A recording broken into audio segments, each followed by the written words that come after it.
it's not uncommon for the early stages of stomach cancer to actually have no symptoms or people not experience any symptoms. If symptoms in the early stages of stomach cancer do occur, they could include things like indigestion or stomach discomfort, maybe feeling bloated after eating, some nausea, maybe appetite changes, some loss of appetite, and maybe heartburn. But again, not everybody with stomach cancer will actually have symptoms in the early stages, which, by the way, makes it tough in some ways to find, and often we find it later.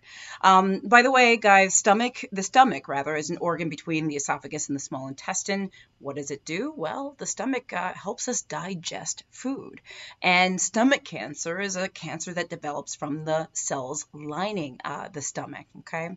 I'm Dr. Jen, by the way. It's good to see you. We're talking about stomach cancer. Specifically today, we're actually going to be talking about I'm going to tell you the symptoms, but also, what causes it? Who gets stomach cancer, okay? Stomach cancer is the fifth most common cancer worldwide. And let me just go back to the symptoms, because I told you that early on with stomach cancer, you may not have any symptoms. And if you do, they can be some of the ones I mentioned, but not everybody has those. As the cancer progresses and advances, symptoms may include other things. The symptoms I just mentioned from the early stages, but also things like blood in the stool, which, by the way, always needs to be evaluated. Things like vomiting, weight loss that's unintentional. I've said this many times before. If you are losing weight and we don't know why and you're not trying, that always has to be evaluated for cancer and for other things. People with stomach cancer in the later stages often have stomach pain. They may become jaundiced, having like yellowing of the skin and eyes. They may develop fluid buildup in their abdomen. Trouble swallowing tends to be a symptom that we tend to see with stomach cancer. There can be other signs and symptoms as well. One thing I will say about this before I move on to what causes this type of cancer is, once again, if you have symptoms that are unusual for you, no matter how small or big you think they are, please make sure you get them checked out. All right, now let's go on now to what causes stomach cancer, right? Okay. First thing I want to say is that there are no sort of standard or routine screening tests to detect stomach cancer in people at average risk. We have mammograms for breast cancer, colonoscopies, and other screening tests for colon cancer. We don't have that for stomach cancer. Now, people who are at higher risk for stomach cancer, your doctor may choose to do testing, may choose to sort of try to screen you via physical exam, blood tests, pictures, endoscopies, maybe biopsies, things like that. But let's go back to, okay, well, what causes stomach cancer? Really, I think the question we should be asking is, so who is at highest risk for stomach cancer? What are the risk factors that can lead to this? First of all, age. Stomach cancer tends to affect older people, okay? 2/3 of people who have it are over the age of 65. But there are plenty of other risk factors. If you have had or have H. pylori infection, that is a microorganism that infects the inner lining of the stomach. That is a very common infection in certain parts of the world. That can put you at risk for stomach cancer. Also, if you have like stomach inflammation from a number of different conditions, that can put you at higher risk.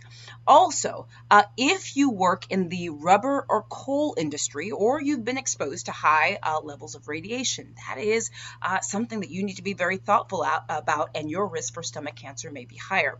Also, acid reflux, that's gastroesophageal reflux disease, GERD, right? Eating a diet, now this I think is interesting, people who have a diet that is low in fruits and vegetables, or that is high in salted, smoked, pickled, or poorly preserved foods may be at increased risk of stomach cancer, which I think is very interesting. Cigarette smoking, okay? Huge one there. Also listed in many sources is alcohol drinking as well.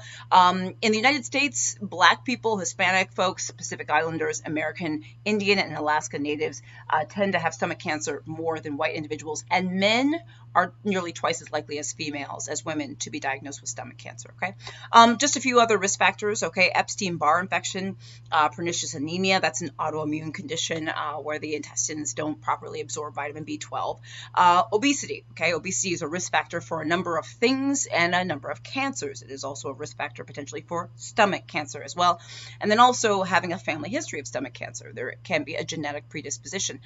There are potentially other risk factors and others I did not mention but these are some. Now, having these risk factors, one or more of these, doesn't mean you're going to get stomach cancer, okay? There are many people with risk factors who never develop stomach cancer, and then there are people with no known risk factors who do. Cancer is, kind of funny, and I mean that in a sad way. Cancer is tough that way.